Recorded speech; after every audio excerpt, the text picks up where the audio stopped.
Hi everybody, thanks for watching this video with me today. My name's David, I'm a life coach, and I try to help you guys help from your traumas. Today's video is something that one of you guys, actually a couple of you guys recently have requested this, and I've made a video about this before. I've made about or more than 900 videos on narcissism.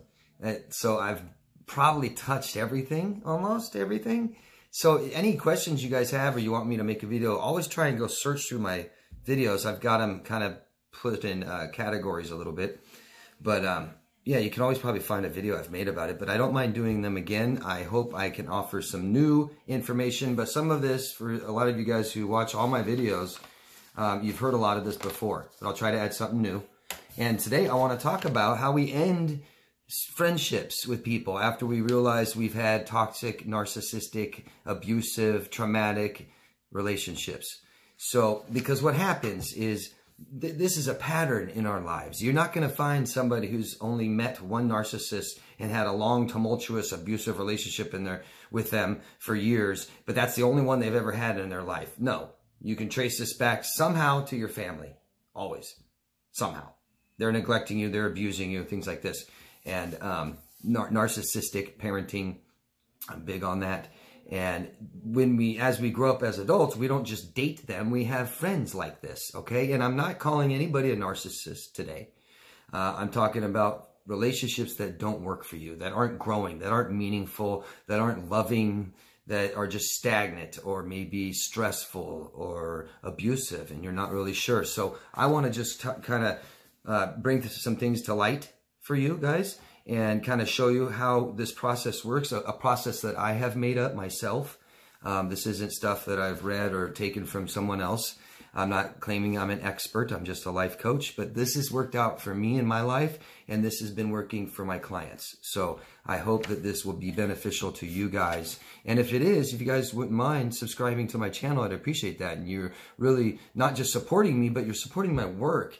And if you think that this could benefit other people, you can support my work by making it spread more and reach out to people who may need it and may not necessarily need me, but points them in the right direction for the help that they do need. So you can do things like subscribing to the channel, hit the notification bell, let you know when my videos come out. I have a few a week. And you can like the video or dislike. They both help me. You can go down the comment section, tell me why, ask questions, say hello, let us know where you're from, and you can share this video, send it to other people, and you can put it in a playlist. Thank you very much for your support. So let's get started. So I've got a little process here. And like I said, this is more directed to friendships. I've made videos about families, toxic family members, how we deal with them, how we end the relationships, how we get rid of guilt and shame from these. So this is specifically directed towards friends.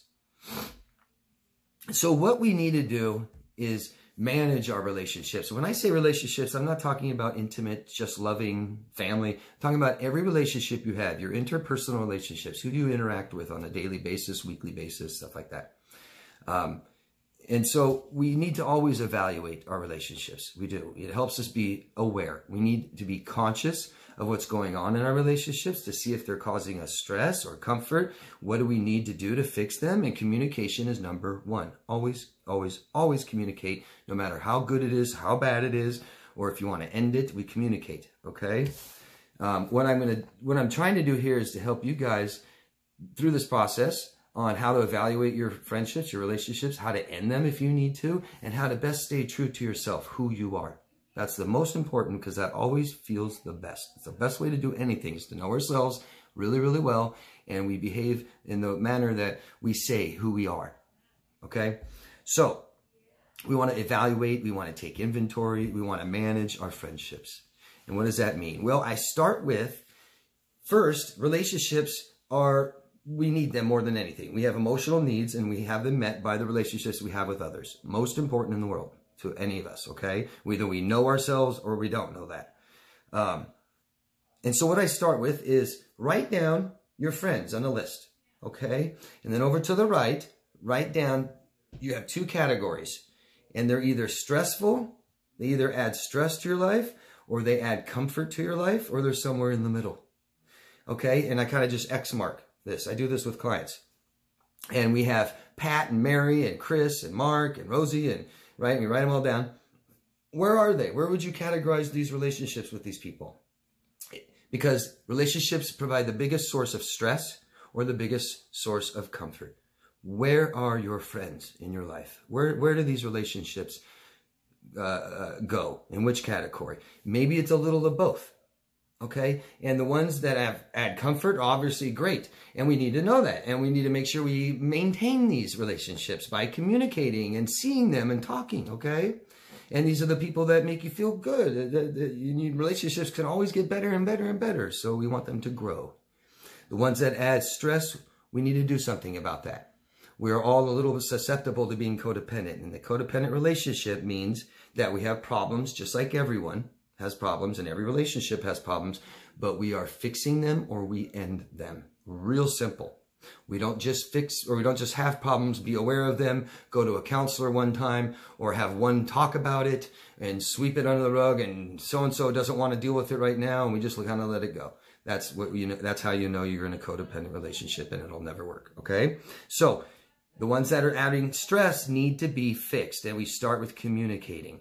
So let's go down to the next one, and just keep notes of that. Okay? Next one is, I have three things that relationships must have. This is a requirement for any relationship to be growing, loving, to be functional, okay, healthy, is 3 requirements. First one is values must match. What we morally value, our morals must be the same. Relationships take a certain amount of compromise. They do. We compromise. I don't like, and I'm using the same examples as I have because I think they're good ones. But maybe I don't like camping and hunting like you, and but I like shopping and you don't really like that. But maybe one time you can go shopping with me because you gotta shop anyway sometime. And if I go camping with you, I'll go with you, but I like to have this, this, and this, and this. I want, an RV. I want a truck to sleep in. I want my own this, and this, and this, okay? And that's how we're compromising. But there's one thing you never, ever compromise in a relationship, and you never compromise this for anybody, ever, ever, ever, and that's your moral values, okay? Extremely, extremely important. And what am I talking about? I'm talking about things like respect for others, self-respect for yourself. I'm talking about honesty, I'm talking about integrity, I'm talking about loyalty, acceptance, accepting people. You go look up morals, you write down what your moral values are, and you try to understand that any kind of relationship you have in this world must be with somebody who matches the same moral values. And I'm here to tell you that not everybody does. Not everybody values all these things I just read and more. We are all completely different. Completely. We're all equal, but we are all so different. Not just in fingerprints, man. Our brains, the way we think, and how we behave, and what we value are different. Okay? And that's a big common mistake that a lot of us make. We think everyone's the same like us. We think in the end, everybody values things like we do. Everybody values honesty. And if someone just tells me they do, then they must. I don't care what people say. We take a long, long, long time to get to know people. Okay? We can only do all this by communication, and that is the absolute key to all of this, communicating. These aren't things we do behind the friend's back. These aren't things that we go think of and all this stuff behind their back. We talk to them about it. Okay? Then we can go through this process alone, and you can figure out what you want to do with these friendships that you have that are causing you stress. But values must match. I can't stress that enough. If I value honesty, I cannot have a relationship of any kind with anybody who lies. Period. And it's not judgment. It's acceptance. A problem that we also have. Accepting people for who they are. We hope that they'll change. We want to help them. We want to take them to the therapist. We want to pay for the therapist. We want to make the appointment, and we want to sit there and hold their hand and then take them home and go, gee, are you fixed now? And they go, nope. And they go, we'll just keep trying. No. Equal. People must work equally together, period. And both of you work same amount of effort, reciprocation, working together to make the relationship function and be healthy and loving and growing. So, values must match. How do you know that? You don't. When you meet somebody, you don't.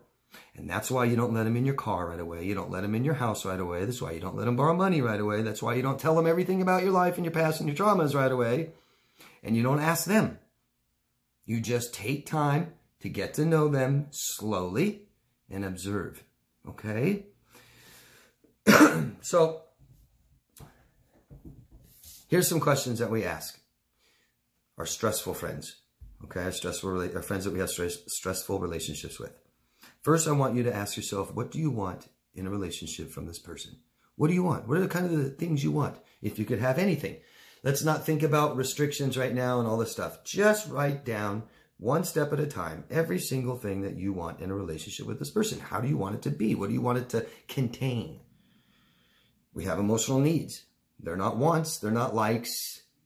They're not sometimes. We have emotional needs that must be met in every relationship we have, or it causes stress. That's why it's causing stress. Most likely. Most likely that the friends that are in the stressful category means that you're not having your emotional needs met. Not having any relationships, it can be more stressful. The worst thing, nobody. You're not having any emotional needs met. It's almost like bad relationships are kind of worse than none. Not really, I'm not saying that. But, so those friends we have stressful relationships with, most likely our emotional needs aren't being met. So it might really be valuable to you to understand what your emotional needs are. Some are things that are mandatory for relationships to work, and that's my number 2. I gave you number 1. Morals must match, must be the same, and it takes a long time to know. It could take 6 months. It could take 6 years. So if you're not learning who somebody is, in a year or 2, they may not be showing you. You got your covert narcissists, your quiet borderline, your sociopath, psychopaths who don't really have much of a self-defined, and they don't really want to show you who they are. They may not know, or they might be ashamed. The borderline doesn't know who they are. They're someone different every day. They're just like you one moment, and then they're just like the other person they're cheating on you with in a moment. And then you have a narcissist who totally shuns themselves, rejects themselves, and won't let you see who they are, the covert narcissist, okay? Sociopath doesn't have a self. Psychopath doesn't have one at all. That's just my opinion. Number 1, what do you want in a relationship with them? List it all. Don't be scared. Don't be worried. We're not getting into what they're capable of yet. What do you want? Be very conscious. Be very aware of what you want in a relationship with this person. And then the number 2 now is being very honest with yourself. You ask yourself, what is this person capable of giving me? What is this person capable of offering? Are they capable of offering these things? Yes or no, each thing. If you think they're capable of it and you choose to wish to continue this relationship, that's one thing. We now need to decide what we want. Okay, what do we want to do? And so it's real important to have boundaries, most important. And an important way to have boundaries is to use these 2 more methods. Always. This is what you come to them with after you figure it out. Because if you can't figure out what you want, you're kind of screwed on where the relationship is going to go, aren't you? That's your narcissist. Doesn't want to commit, fear of rejection, fear of intimacy, but I really need you still in my life, but I'm not going to give you what you need and want. I'm going to be quiet about it, secret, not tell you. No. No. So, how do you feel and what do you want? This will work for you for almost anything that you need to approach somebody with. Your family, your intimate partners, your friends, business associates, boss. Okay? Feeling is the most important thing in the world. Matter of fact, I live by a rule. It doesn't matter what you do, only how you feel about it. It doesn't matter what I do, only how you feel about it. It doesn't matter what anybody does, only how you feel about it. That's all that matters. Because anything else than that is judgment. And that's how we were raised. Our parents judged us. And they concentrated and focused only on what we did and not how we feel at all. Never asked.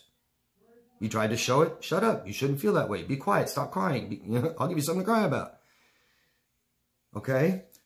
So when you come to somebody, when you figure out, do our moral values match? That's the first test. You don't know? Well, wait. Okay? You may not want to be committed. You may not want to see them too much. You want to just wait and see and find out and make sure what they're doing matches what they say. When someone says, I am this, and then they show they are that. That takes time. Okay? And so then the next one, figure out, what do you want in a friendship, in a relationship with this person? List everything you want. Are they even capable? We got to know that, right? If you can just say, I want these 5 things in a relationship. I want security. I want emotional autonomy. But I also want to see them at least 2, 3 times a week. and I'd love to talk to them once a day or text them once a day. And then you say, yeah, but they aren't capable of any of those things. They're too busy. They have a family and a job, and they aren't really available much and don't really return my calls much. And, really doesn't, I asked them to do 5 things all week. No. Every week. No. And then we finally do something. It's completely on their terms. It's not really what I wanted to do. It was only for 20 minutes.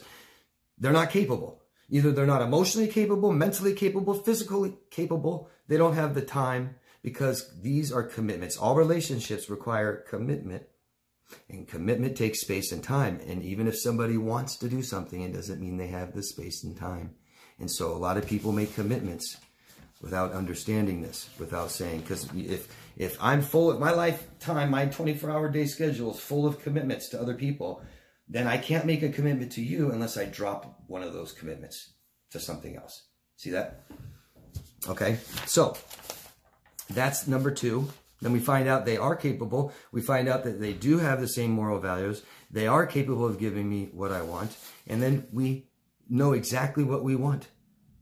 And so we write down feelings, if we have to write it down first. We have tens of thousands of feelings. So write down how this relationship makes you feel. And then tell them or ask what you want. You don't have to focus on as much as what they do. And then even if somebody hurts you and you want to maintain this relationship and somebody's hurt you, both of you work together equally to achieve security, emotional security, knowing, you feeling that they will never hurt you in that way again. It has to be unacceptable. You tell them they're not allowed to ever hurt you that way. And how you know that they won't is up to you, because it feels good. They've reassured you. I am so sorry I hurt you that way. I understand that. I did something very wrong, and it happened because of this. I did it because of this, and I'm never, ever going to do that again.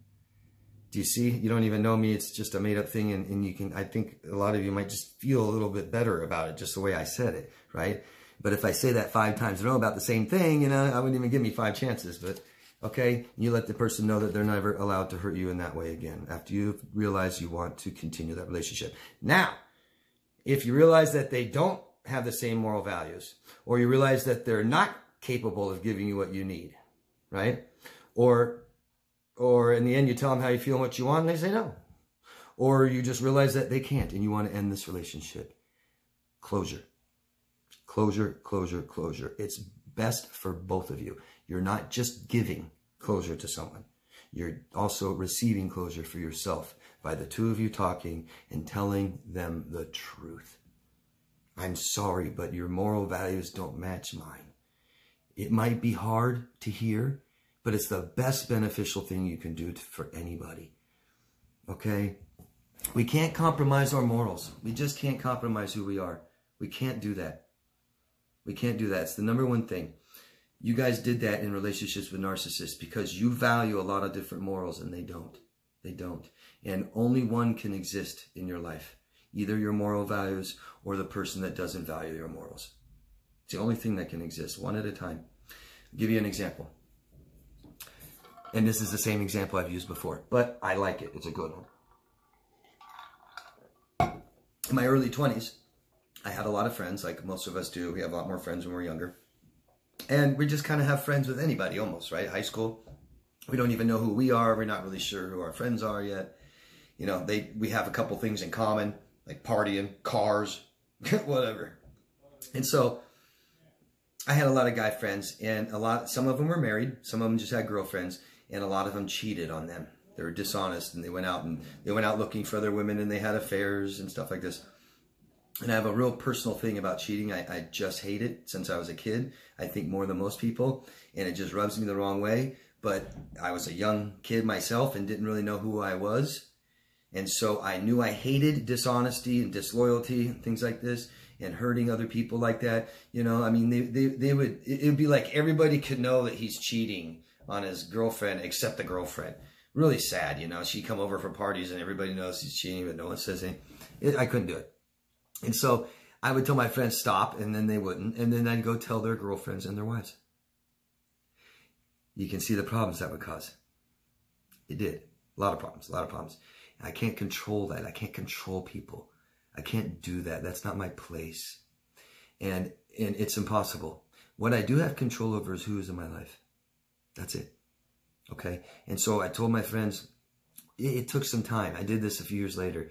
I started evaluating and maintaining and managing all my friendships and realizing they weren't the best. They didn't make me feel good. They were dishonest and they could be dishonest to me. But what happens is if I allow somebody in my life that doesn't value the same things I value, I morally value very much honesty, respect, self-respect, integrity, loyalty, and acceptance are some of the biggest things in my life. And I make sure that all my choices show that now, okay? And I'm not perfect, and sometimes they don't. Sometimes I make mistakes, and it feels bad, and that's how I know. It didn't feel good. But giving someone closure will always feel the best, okay? And so if I have these friends that are cheaters, I simply say to my friends, I don't go, you did this. I say, I'm sorry, but it doesn't feel good. It doesn't feel good that what you do with your extramarital curricular activities, it doesn't feel good. I can't do it, and I'm sorry. It's just me. I can't do it. Because the thing is if you take your moral values and you make them principle in your daily life and you firmly plant them in the ground, that is your own stability of yourself. Okay? And the second I pick these up and move them out of the way to lie, we'll just talk about honesty. If I lie to my boss, how many of you lied to your boss? You know, I have, for sure. I used to think that's the only time it's okay to lie to your boss. The problem with that is, think about the biggest thing that you lied about, and that might be being late. You know, I was late because of this, I was late because of that. And it's just wrong, and you don't fix it. You know, if you just take accountability and say I did it, and then you don't late the next time, hopefully. But you firmly plant your moral values and make them principle. Firmly planted into the ground. We never move them out of the way for anybody, except my friends who cheat on their girlfriends and wives. That time is okay. I'll move them all out of the way just this once for them. Well, I see them every day, so I kind of got to do it a little bit every day. Move them out of the way.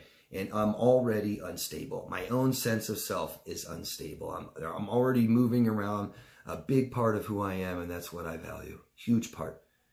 These are the I statements. People tell you who they are. I'm this, I'm that, I'm that. They're telling you what they morally value. And if they show that they don't know who they are. And I've been there. That was me, 20-something-year-old David, who didn't know who he was. He knew he morally valued this, and he compromised it for his friends. Honesty and integrity and respect, self-respect. Compromised all of that for my friends, to have friends. But once I finally stopped and I said, I'm not going to move out of the way for you anymore, it felt a whole lot better. And I had integrity and I had honesty in my life and respect and self-respect. And I was told them, and it made me feel better because it made them feel better. And I ended it in a very mature way. And by being who I am and true to myself, will always feel better, even in bad situations, even in negative experiences. You can come out walking away feeling really good about yourself because you handled it the best way. And that's how I live my life now. Try to. I still have had some toxic people come into my life in the past 10 years since I've been recovering from this stuff. Every once in a while, a toxic person comes along and I end the relationship, and I do it in an honest way, and I tell them why.